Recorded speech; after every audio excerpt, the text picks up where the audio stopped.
얼마 전에 한 성도님과 상담을 하면서도 이야기를 나누었지만 신앙생활을 하면서 가장 힘들고 어려운 것은 바로 공동체 안에서 상처를 받는 것, 그것입니다. 신앙생활을 하면서 가장 힘든 것, 그것은 바로 공동체 안에서 상처를 받는 것. 다른 사람도 아닌 바로 형제 자매에게 상처를 받는다고 하는 것은요, 바로 신앙생활 자체를 회의하게 하는, 신앙생활 자체에 회의를 느끼게 할 정도로 정말 힘들고 어려운 것이다. 무엇보다 이것이 정말 힘들고 어렵고 그야말로 열받게 하고 마음이 무너지게 하는 것은요, 대개 이런 것은요, 직접 와서 상처를 주는 것이 아니에요. 대놓고 와서 직접 앞에서 상처를 주는 것이 아니라 대부분 뭐냐, 뒤에서 이런저런 말을 하면서, 요즘 유행하는 말 그대로 뒷담화를 하면서 그렇게 상처를 주니까 이게 힘든 거예요.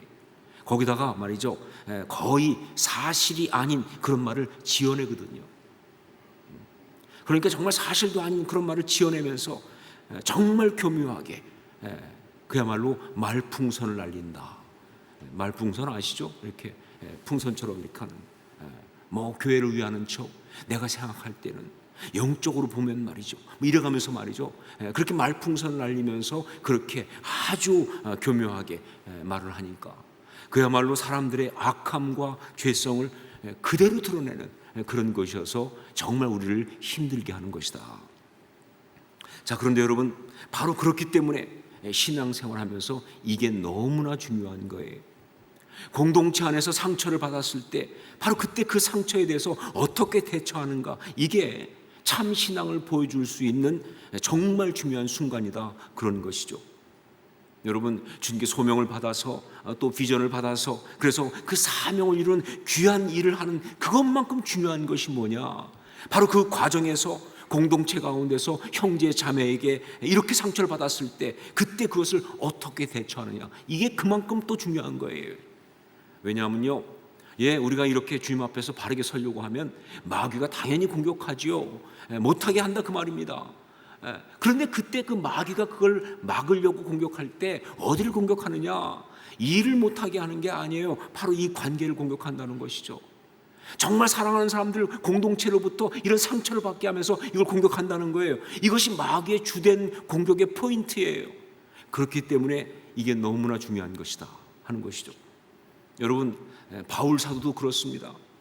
정말 우리가 알고 있는 바울 사도, 그는 주님 앞에 정말 땅끝까지 이르러 복음의 증인되라고 하는 소명을 받고 그 일을 위해서 너무나 열심히 사역한 그런 사람이잖아요. 근데 여러분, 바울이 정말 그 주님께 받은 사명, 그거 감당하기 위해서 그 사역을 그렇게 열심히 한 것만큼 그가 또한 감당했던 이야기가 뭔지 아세요?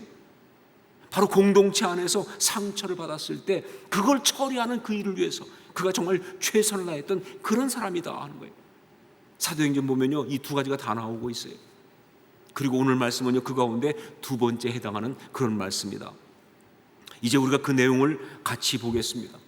바울 사도는 상처에 대하여 어떻게 대처하고 있는가, 그것을 어떻게 이기고 있는가. 자, 드디어 바울이 예루살렘에 올라갔습니다. 3차 전쟁을 마치면서 성령께서 아주 주신 아주 강력한 감동이 있어서 그래서 예루살렘을 가야겠다, 그것도 오순절이 오기 전에 가야겠다라고 그렇게 했을 때 많은 형제들이 다 말렸습니다. 가지 말라고, 위험하다고, 이건 정말 가면 큰일 난다고. 하지만 그 모든 것을 뿌리치고 그리고 주님이 주신 그 마음에 따라서 드디어 예루살렘까지 와서 도착을 한 것입니다. 자, 그렇게 예루살렘에 와서 먼저 오랜 제자, 성경이 오랜 제자라고 말하고 있는데 무슨 얘기냐, 처음부터 믿었던 사람의 뜻이에요. 처음부터 믿었던 사람이라는 게 무슨 얘기냐면 바로 오순절 그 마가의 다락방 성령 사건, 그때부터 믿었다는 얘기죠. 오순절에 마가의 다락방에 성령이 임하시면서 교회가 탄생했을 때 그때 많은 사람들이 그걸 보고서 예수님 앞에 나왔거든요. 바로 그때부터 믿었던 사람인 바로 구브로 출신 나손이라는 사람을 소개받습니다. 그래서 그 집에 가서 이제 머물게 된 거예요. 자, 그런데 그의 그 집이라고 하는, 나손의 집이라는 것은요, 그 개인의 집이라는 뜻도 있지만 동시에 이것은요, 일종의 가정교회입니다. 그러니까 그냥 개인 집이 아니라 나손이라는 사람의 집에 있는 교회를 말하는 거예요.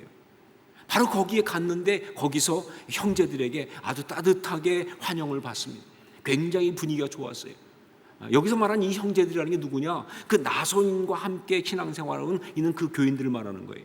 근데 이 형제들은 어떤 사람이냐면 바로 나손이 그런 것처럼 이 사람이 구브로 출신 사람이잖아요. 그런 것처럼 바로 디아스포라 유대인 출신으로 예수 믿은 사람들, 바울처럼, 즉 흩어져 있는, 헬라 세계에 흩어져 있는 그런 유대인들 가운데 예수 믿은 그런 사람들이고, 혹은 이방인 가운데 믿고 돌아온 그런 사람들을 말하기 때문에 이 사람들은 다 바울과 이 복음에 대한 이해가 같아요. 즉 바울의 복음을 잘 이해하고 그걸 지지하는 그런 사람들이니까 아주 분위기가 좋았겠죠. 자, 여기까지는 좋았습니다. 그런데 문제는 그 다음 날부터가 문제죠. 자, 그 다음 날 이제 야고보와 장로들을 만나러 이제 올라갑니다. 예루살렘에 온 목적이 그거니까. 야고보와 장로들, 야고보는 누구냐? 예루살렘에 있는 교회 대표죠. 그러면서 유대인 그리스도인의 대표입니다. 예수님의 육신적 동생이기도 하고요. 그리고 장로들도 마찬가지예요. 유대인 그리스도인, 어떤 그런 히브리파 유대인 그리스도인들을 대표하는 게 바로 장로들이에요. 자, 그들을 만나러 갔는데 가서 분위기가 정말 안 좋았어요. 그 전에 그 나손의 집에서는 참 좋았는데 거기 가서는 분위기가 정말 안 좋았어요. 가서 이제 바울이 먼저 선교 보고를 했습니다. 아주 열심히 1차, 2차, 3차 동안에 성령께서 어떻게 역사하셨고 이방인들 가운데 어떤 복음의 역사가 있었고 얼마나 많은 사람 믿고 돌아왔는지 정말 그런 놀라운 이야기를 정말 그렇게 열심히 그렇게 바울이 선교 보고를 하고 있는데, 그런데 성경에 나오지는 않지만 제가 볼 때는요, 그걸 듣고 있는 그들의 표정이 그렇게 좋지는 않았을 것이다.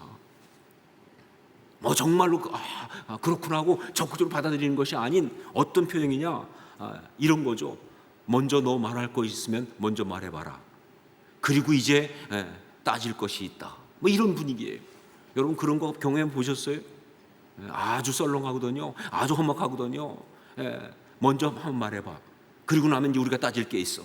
이러고 딱 나오는 이런 것은요, 얼마나 힘든지 말이죠. 그야말로 이거 뭐지 싶은 그런 생각이 들 정도로 아주 분위기가 안 좋은 것이죠. 자, 이런 분위기 속에서 바울이 선교 보고를 마치자 야고보와 장로들이 먼저 하나님께 영광을 돌렸다, 이렇게 성경에 나오고 있어요. 그런데 여러분, 이건 그야말로 거칠입니다. 진짜 은혜 받아서 영광 돌린 게 아니고, 진짜 바울의 그 모든 걸 보면서 좀 좋아서 영광 돌린 게 아니고, 그야말로 거칠애로 하는 거예요. 얼마나 분위기가 안 좋아요. 이들이 은혜 받아서 그러는 것이 아니라 거칠애로 그랬다는 것은요, 그 다음에 나오는 이야기만 보면 금방 알 수가 있습니다. 우리 20절로 21절 말씀을 함께 읽도록 하겠습니다. 20절로 21절 같이 읽습니다.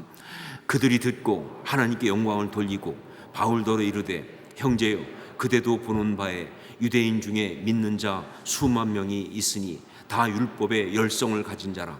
내가 이방에 있는 모든 유대인을 가르치되 모세를 배반하고 아들들에게 할례를 행하지 말고 또 관습을 지키지 말라 한다 함을 그들이 들었도다. 이 야고보와 그리고 장로들 입에서 나온 것은 뭐냐?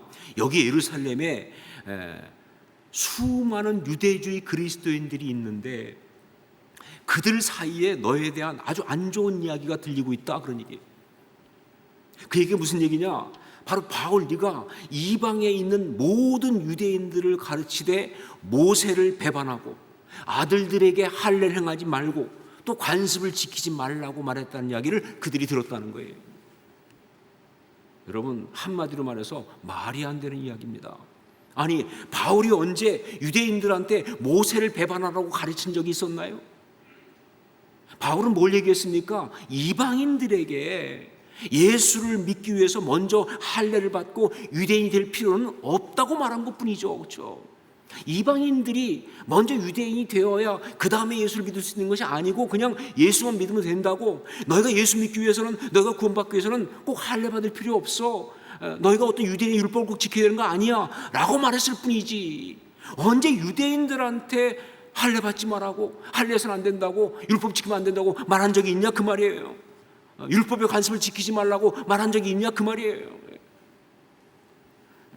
소위 그 수만 명의 유대인 크리스찬들이 들었다고 하는 이 바울에 대한 이 이야기는요, 그러니까 완전히 왜곡된 것입니다.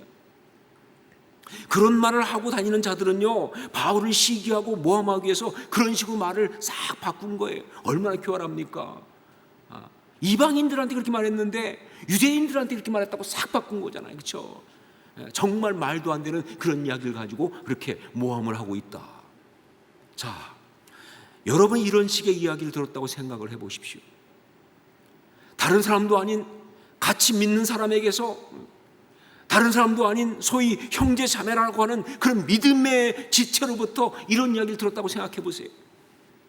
여러분 기분이 어떠시겠습니까? 정말 이 속에서 어떤 반응이 먼저 올라올 것 같으세요? 내가 언제 그런 말을 했느냐? 나오지 않겠어요? 분노하면서 따지면서 내가 언제 그런 말을 했느냐? 그런 엉터리 같은 이야기를 가지고 나를 어떻게 하려고 하는 그런 거라고 한다면 마음대로 하라고 그래라 말이죠.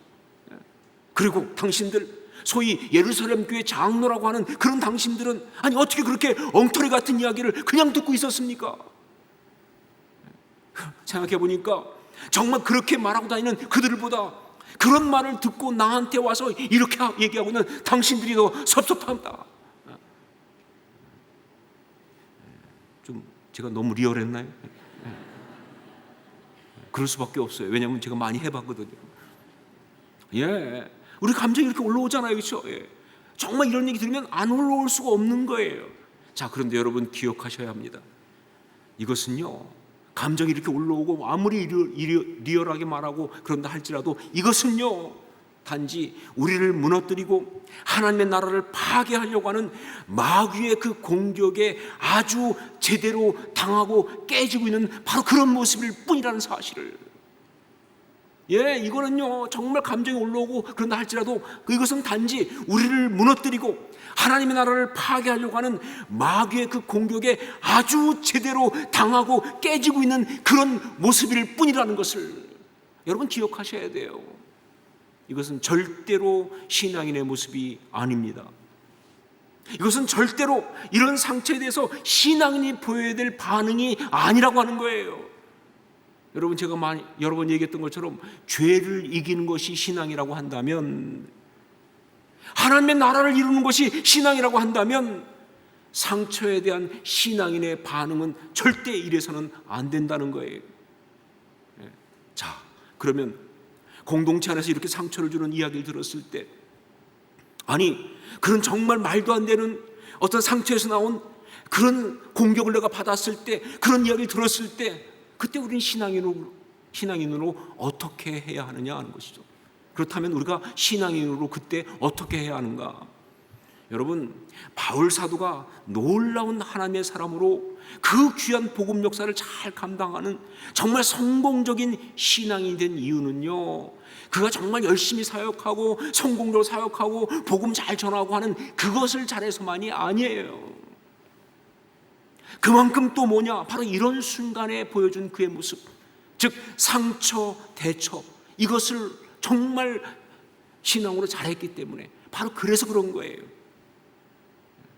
자, 그는 어떻게 했는가 하는 것이죠. 그는 어떻게 했는가?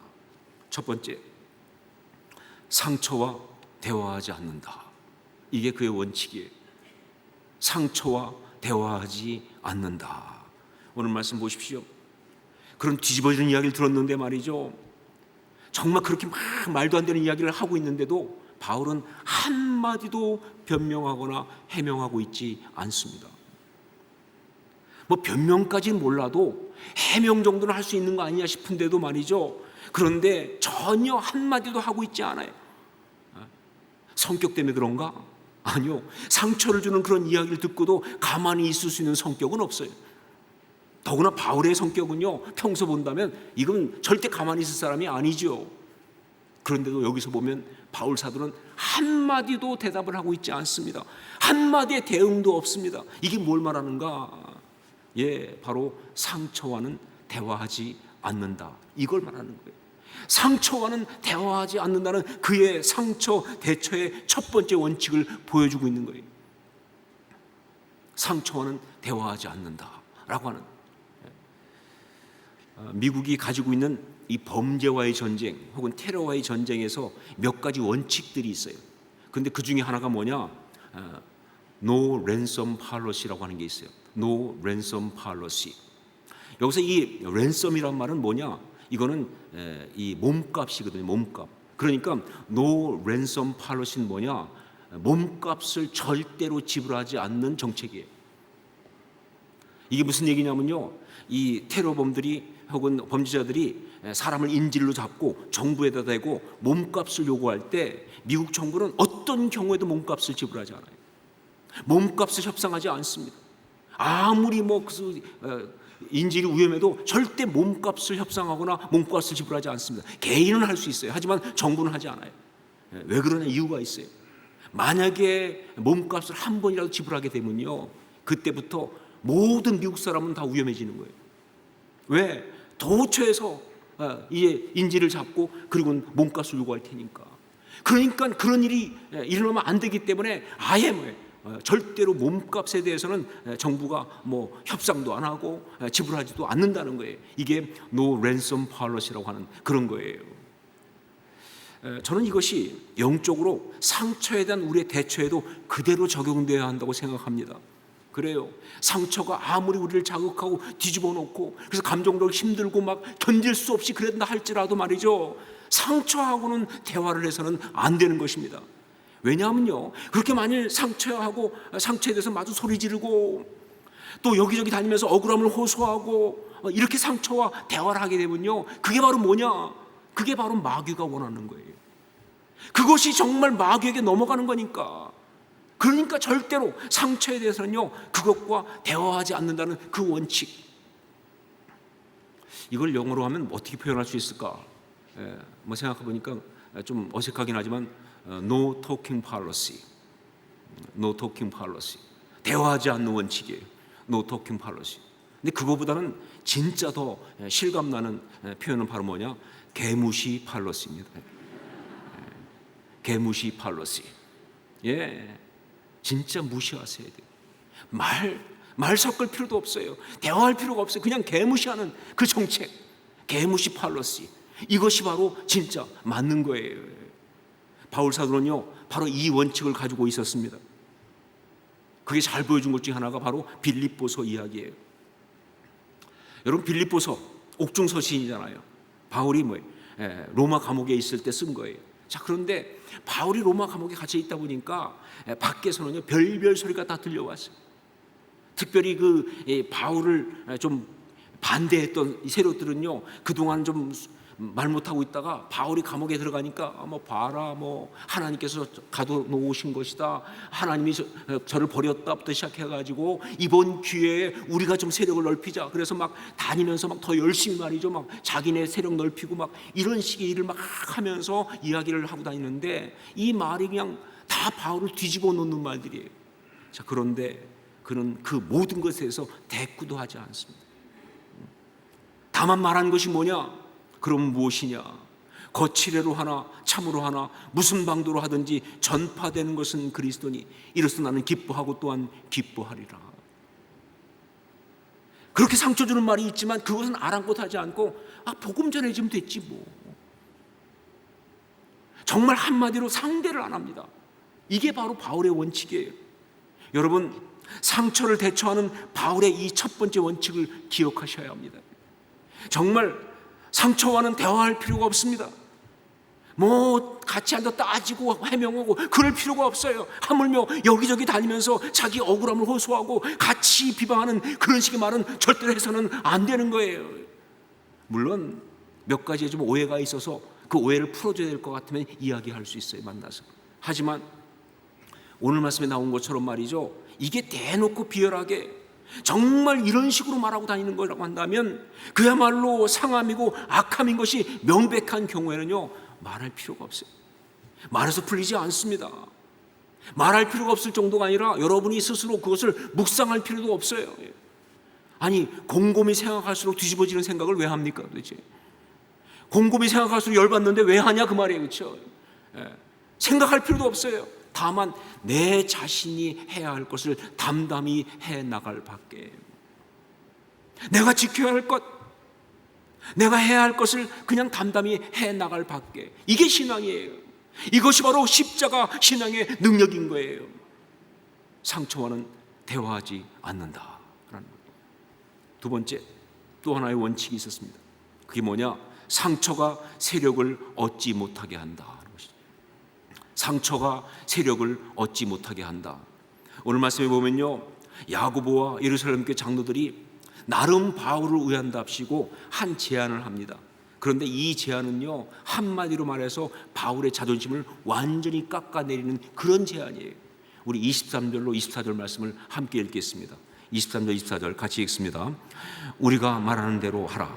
서원한 네 사람이 우리에게 있으니 그들을 데리고 함께 결례를 행하고 그들을 위하여 비용을 내어 머리를 깎게 하라. 그러면 모든 사람이 그대에 대하여 들은 것이 사실이 아니고 그대도 율법을 지켜 행하는 줄로 알 것이라. 예, 그렇게 상처의 이야기를 듣고 난리치는 그들을 달래기 위해서 바울 사도 보고 나시린 규례, 머리 깎는 게 나시린 규례잖아요. 이 나시린 규례는요, 율법 중에서도 굉장히 아주 높은 수준의 헌신이니까 바로 나시린 규례를 지키려고 하는 그 네 사람, 바울까지 포함해서 5사람이죠. 그 경비를 바울 보고 부담하고, 그리고 거기에 자기도 동참함으로 인해서 정말 모든 사람들한테 내가 율법을 존중한다는 걸 좀 보여줘라 라고 말한 거예요. 자, 그런데 이것은요, 한마디로 말해서 치사하다 하는 것이죠. 예, 돈이 아까워서 그런 거 아니에요.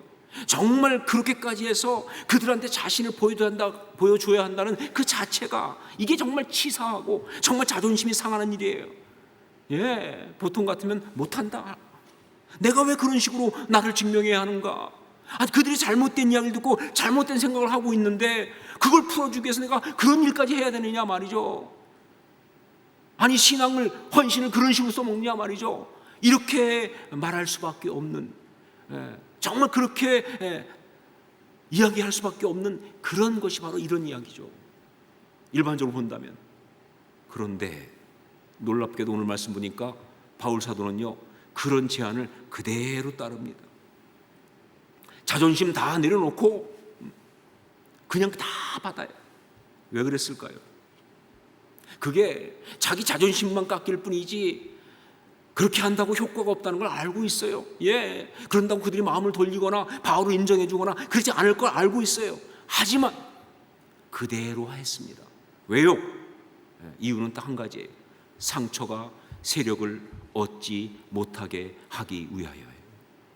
상처가 세력을 얻지 못하게 하기 위하여. 만일 바울이 못한다, 버티고 내 자존심 지키겠다라고 나가면요, 결국 뭐예요? 그 공동체 안에서 상처가 세력을 얻습니다. 그러면서 야고보, 또 다른 장로들, 또 바울, 뭐 다른 사람 사이에 전부 상처가 막 그냥 힘을 얻어가지고 이슈가 되면서, 그러면서 막 공동체 전체를 다 뒤집고 파괴하는 그런 일밖에, 그러면서 사랑하는 사람들 다 무너뜨리는 그것밖에 안 되잖아요. 그러니까 잘못된 줄 알지만, 소용없을 줄 알지만, 자존심 상할 줄 알지만 그냥 따라주는 거예요. 왜? 상처가 세력을 얻지 못하게 하기 위해서 말이죠. 제가 미국에서 목회할 때 한 번은 교회 안에 성도들 사이에 갈등이 일어났어요. 그래가지고 교회가 아주 어려움을 당한 적이 있습니다. 처음에 시작은요, 큰 일이 아니었는데, 그런데 늘 그런 것처럼 마귀가 막 거기 역사하다 보니까 양쪽에서 서로 오가는 말에 상처받고 자존심 상하고 뭐 이래가지고 나중에는 정말 심각한 갈등에 빠진 거예요. 정말 그 교회가 큰 어려움에 들어갈 수 있는 그런 상태가 되었습니다. 그래서 제가 그걸 해결하려고 그 중에 한 성도님을 만났어요. 이게 만나서 이야기하면서 제가 그분한테 이렇게 말했습니다. 집사님이 먼저 가서 용서를 구하고 대화를 시작하십시오. 집사님이 먼저 가서 용서를 구하고 대화를 시작하십시오. 그랬더니 그분이 펄쩍 뛰면서 말이죠. 아니, 목사님, 내가 잘못한 게 없는데 왜 내가 먼저 갑니까? 어떻게 와도 그쪽이 잘못한 건데 내가 왜 먼저 가서 머리를 숙이고 용서를 구하고 이야기 시작합니까? 펄쩍 뛰더라고요. 근데 그때 제가 그분에게 딱 한마디만 했습니다. 왜냐하면요, 집사님이 더 믿음이 좋으니까요. 왜냐하면 집사님이 더 예수님을 사랑하니까요. 여러분, 그렇습니다. 공동체 안에 이런 상처로 인해서 갈등이 생겼을 때 그게 가정이든, 그게 교회든, 그게 믿음의 직장이든, 그게 믿음의 사람들의 모임이든, 여하튼 하나님의 공동체 안에 이런 상처로 인해서 갈등이 생겼을 때, 그때 그 상황에서 먼저 사과하고 용서를 구하는 것은요, 잘못한 사람이 아니라 믿음이 더 좋은 사람이 하는 거예요. 잘못한 사람이 아니라 더 성숙한 사람이 하는 거예요. 이게 답이에요. 공동체 안에 이런 문제가 생겼을 때 그때 먼저 사과하고 용서를 구하는 것은요, 잘못한 사람이 아니라 믿음이 더 좋은 사람이 하는 거예요. 잘못한 사람이 아니라 더 성숙한 사람이 하는 거예요. 왜냐하면요, 그래야만이 상처가, 죄가 세력을 얻지 못하니까.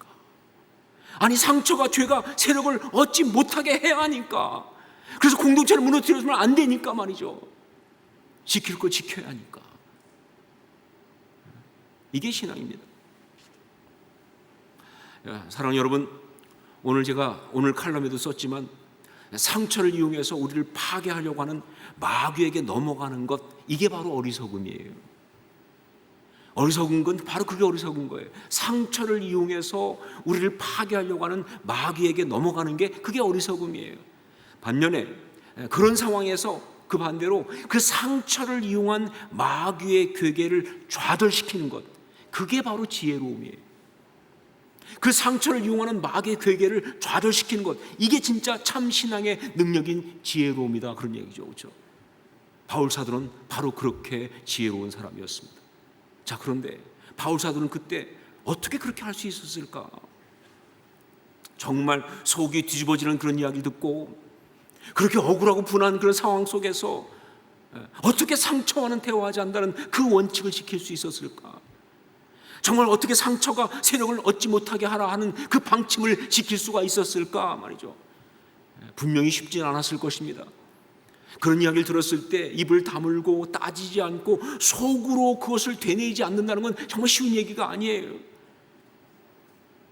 그런 이야기를 들었을 때 정말 자존심 다 내려놓고 그 모든 것을 그대로 참고 받아들인다는 것, 이거 정말 쉬운 게 아니에요. 근데 어떻게 그렇게 할 수 있었을까? 바울은 이 질문을 저한테 스스로 하는 가운데 그때 제게 딱 떠오른 말씀이 있었습니다. 바울의 고백, 갈라디아서 2장 20절 말씀이었어요. 갈라디아서 2장 20절 말씀. 내가 그리스도와 함께 십자가에 못 박혔나니 그런즉 이제는 내가 사는 것이 아니요 오직 내 안에 그리스도께서 사시는 것이라. 이제 내가 육체 가운데 사는 것은 나를 사랑하사 나를 위하여 자기 자신을 버리신 하나님의 아들을 믿는 믿음 안에서 사는 것이라. 내가 그리스도와 함께 십자가에 못 박혔나니 그런즉 이제는 내가 사는 것이 아니요 오직 내 안에 그리스도께서 사시는 것이라. 이제 내가 육체 가운데 사는 것은 나를 사랑하사 나를 위하여 자기 자신을 버리신 하나님의 아들을 믿는 믿음 안에서 사는 것이라. 이게 바울의 고백입니다. 그러면서 떠오른 또 말씀은 갈라디아서 5장 24절 말씀. 그리스도 예수의 사람들은 육체와 함께 그 정욕과 탐심을 십자가에 못 박았느니라. 여러분, 아무리 내가 맞는 것 같고 아무리 내가 억울하게 당하는 것 같아서 그래서 정말 그 모든 것과 마주대하고 싸우고 결판을 내겠다고 그렇게 한다 할지라도 결국은 따져보면요, 그것도 내 자존심이에요. 그것도 내 욕심이에요. 그것도 내 죄악입니다. 그런데 믿는다는 게 무엇입니까? 그리스도 예수의 사람들은 육체와 함께 그 정욕과 탐심을 십자가에 못 박았느니라 아니에요, 그렇죠? 그는 그 순간 자기를 보지 않고 우리 주님을 바라보았을 것입니다. 우리 주님의 그 십자가를 바라보았을 것입니다. 그렇습니다. 그 십자가를 지고 가시면서 우리 주님께서 보여주신 바로 그 모습, 그 능력, 그것만을 바라보는 그 신앙, 그것만이 바로 이 상처와 이 상처와 맞닥뜨렸을 때, 이 상처에 공격을 받았을 때 그것을 이길 수 있는 그런 이야기가 되는 거예요. 아니, 그거 외에는 방법이 없어요. 십자가를 바라보는 것 외에는. 그것만이 상처를 이길 수 있게 한다. 사랑하는 여러분, 원하지 않지만 우리가 정말 공동체를 이루고 신앙생활을 하면서 큰 것이든 작은 것이든 상처를 이용해서 우리를 공격하는 그런 마귀의 공격을 받지 않을 수가 없어요. 그것도 정말 비열하게 내 가장 가까운 사람, 내 사랑하는 동역자들, 지체들을 통해서 그렇게 하니까. 자, 그럴 때 여러분이 정말 신앙의 사람이라고 한다면 그 상처에, 그 공격에 당하지 말고 지혜롭게 대처하시고 지혜롭게 이길 수 있기를 주의 이름으로 축원합니다. 신앙은 그런 것이다. 신앙은 그런 것이다. 그 상처에 대해서 지혜롭게 대처하고 그리고 이겨내야 하는 것입니다. 무엇으로? 십자가의 능력으로. 무엇으로? 십자가 신앙으로. 기도하겠습니다.